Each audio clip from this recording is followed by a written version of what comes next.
48 kilometre में से किसी घर में शराब की बूंद नहीं, गुटखा तंबाकू की बूंद नहीं, कोई किसी प्रकार का व्यसन नहीं, कोई शस्त्र नहीं, कोई गुंडा नहीं। कितने बड़े गुंडे हों, उन सब की सरलता कर देते हैं। कभी कभी ऐसा होता है, कोई अच्छा एसपी आ जाए ना तो पहले वो ब्लैक लिस्टेड निकालता है और उनको बुलाता, मालूम अब मैं आ गया हूं। ऐसे ही पूरे देवता पूरे अयोध्या के एक एक घर में घुस जाते हैं, एक एक चीज चेक करते, कोई गंदी चीज तो नहीं रखी है, कोई हिंसक चीज तो नहीं रखी, सारे सब कुछ खत्म कर देते। पहला है, दुनिया में ऐसा कभी नहीं देखा गया कि तीर्थंकर के जन्म के 6 महीने पहले सारी अयोध्या को पावन बनाया जाता है। व्यसनों से मुक्त, दरिद्रता से मुक्त, आंसुओं से मुक्त, पूरा कोई एक्सीडेंट नहीं होगा, कोई मर्डर नहीं होगा, कोई किसी की हत्या नहीं करेगा, यहां तक कि कोई किसी का शोषण नहीं करेगा, कोई किसी के प्रति गाली नहीं देगा, कोई किसी के प्रति बुरे भाव नहीं करेगा, कुछ भी नहीं। सबके दिमाग बदल देता है, कोई किसी के पास व्यसन नहीं करेगा, कोई व्यसन नहीं होंगे, जितने व्यसन हैं सब व्यसन खत्म कर देता है। क्यों इतना वैभव? एक तीर्थंकर के 6 महीने आने के पहले रत्नों की वृष्टि, 6 महीने पहले से 10.5 करोड़ रत्न प्रतिदिन बरसते हैं। देखना किसके घर में बरसते हैं। बहुत बड़ी बात बता, कौन से बाप के जन्मेंगे तीर्थंकर, किस मां की गोद में जन्मेंगे तीर्थंकर? 10.5 करोड़ रत्न आकार में नाभि राय के आंगन में बरसते हैं, लेकिन नाभि राय उनमें से एक रत्न भी उठा करके अपने खजाने में नहीं रखता, सारी प्रजा को बांट देता है। एक रत्न भी नहीं रखते। कैसे धनी? ऐसे ही नहीं हो गए तीर्थंकर, ऐसे ही नहीं बन जाते तीर्थंकर के बाप। तीर्थंकर के कहते ना, जाके जैसे बाप मतारी वाके वैसे लड़का, और जासे जैसे नदियां नाले वाके वैसे भरका। नदी के भरका देख के पता चलता है नदी कैसी है, लड़का को देख के पता चलता है कि बाप कैसा है, और बाप को देख के पता चलता है कि जाके जैसे बाप मतारी वाके वैसे लड़का। तीर्थंकर के माँ बाप में ये गुण, इतना निर्लोभी। रत्न बरस है, 10.5 करोड़ रत्न, क्या कहलाते हैं ओरिजिनल रत्न, एक एक रत्न अरबों खरबों का है। कैसे निर्लोभी है, एक रत्न पर नियत खराब नहीं करते, एक रत्न को उठा करके तिजोरी में नहीं रखते। वो कहते नहीं, ये धन देवताओं का द्वारा बरसा है, इस धन को सारी जनता के लिए वितरित कर दिया जाए। पूरे आंगन के दरवाजे खोल दिए जाते हैं और कहा है जिसको जितने रत्न ले जाओ। इस पर राजकोष का कोषाध्यक्ष नहीं दिया, ये रत्न उठा के सब खजाने में रख दो।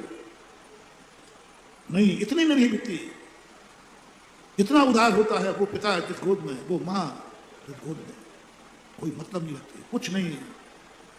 बस एक ही बात कहते हैं, ये धन तो क्या है, मेरी जिंदगी के जन्म जन्म का धन और लग जाए, हमें कुछ नहीं चाहिए, हमें तो तीर्थंकर जैसा बेटा चाहिए, कुछ नहीं चाहिए। कैसा होगा वो बेटा? सारा नगर कहता है कैसे बनते हैं भगवान, जिनके आने के पहले हमारी दरिद्रता दूर हो गई। अभी तो आया ही नहीं है, अभी तो आने की सूचना मात्र आई है।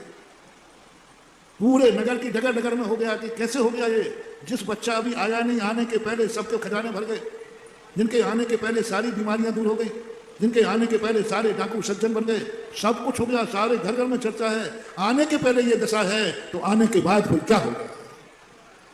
आने के बाद क्या? बिना आए इतना चमत्कार, बिना आए इतना चमत्कार, आने के बाद क्या होगा?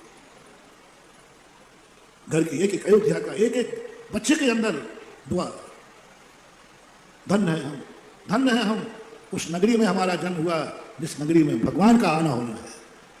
मात्र एक हर व्यक्ति अपने आप को धन्य मान रहा है, गरीब हो, हरिजन हो, कोई भी बनवाला हो, सब पुनः बिना भेदभाव के एक एक व्यक्ति अपने आप को धन्य मान रहा। मैंने कितना पुण्य किया कि मैं उस नगरी में जन्मा हूं जो नगरी तीर्थंकर ने अपने जन्म के लिए चुनी गई।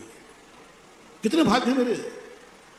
आज महानुभाव, गुना के घर घर में आनंद होना चाहिए। हम कितने भाग्यशाली हैं कि उस नगर में जन्मे हैं जहां पंचमुखी पंच कल्याणक हो रहा है। घर घर के अंदर एक खुशी, हर घर में 6 महीने पहले रंगोली हो जाती, हर घर में लोग दिवाली मनाने लग जाते। सब करे हमारे घर में ये हो गया, हमारा सारा कर्जा छूट गया। मेरा बेटा शराब पीता था, उसने मना कर दिया, अब मैं शराब नहीं पीऊंगा। अपने आप चमत्कार हो रहे हैं। लोगों के घरों में दिवालियां मन रही, लोग खुशियां मना रहे हैं, लोग नाच रहे हैं, लोग अपने घर को सजा रहे हैं। किसके लिए?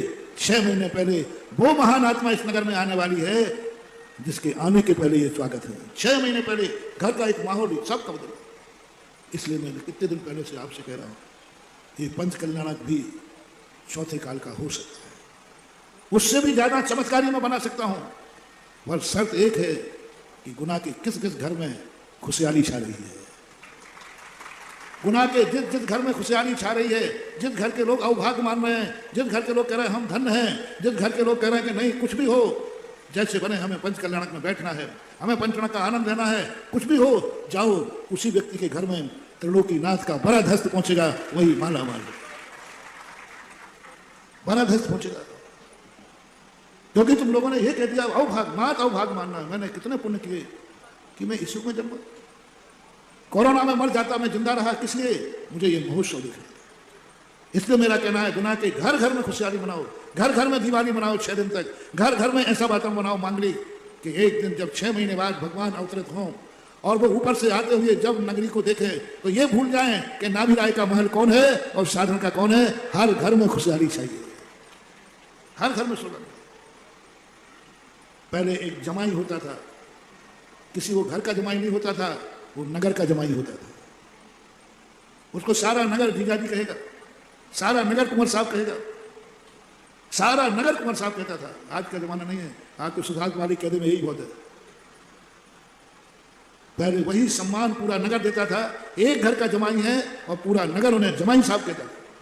जब भी उस नगर में किसी घर में चले जाओ, वो कहे आइए कुंवर साहब, आइए जमाई साहब। जमाई नहीं है उसका, वो तो पड़ोसी घर का है। रामचंद्र जी जब जनकपुरी जाते थे, रामायण में पढ़ो, पूरी अयोध्या जब जनकपुरी के रूप में उनको जमाई मानती, पूरे नगर ने यह बात कही थी।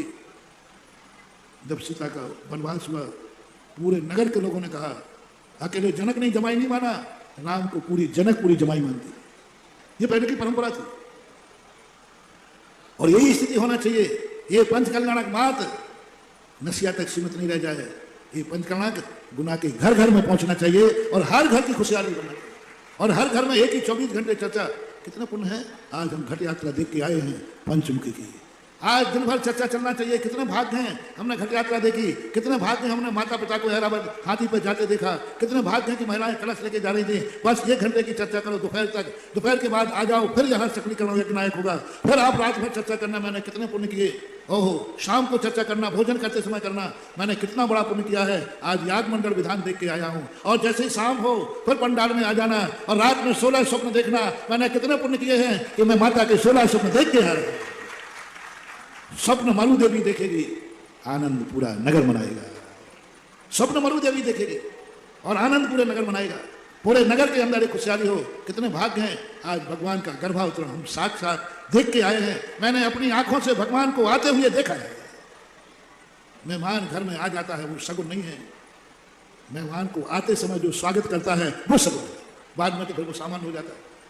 अतिथि का सबसे बड़ा शौक होता है दरवाजे में आते ही तुम कहिए आइए, बस वो है शगुन तुम्हारा। यदि तुमने मेहमान को दरवाजे में प्रवेश करते ही एक शब्द बोल दिया आइए, जाओ, वो अतिथि तुम्हारे लिए देवता के समान तुम्हारे जीवन में काम आएगा।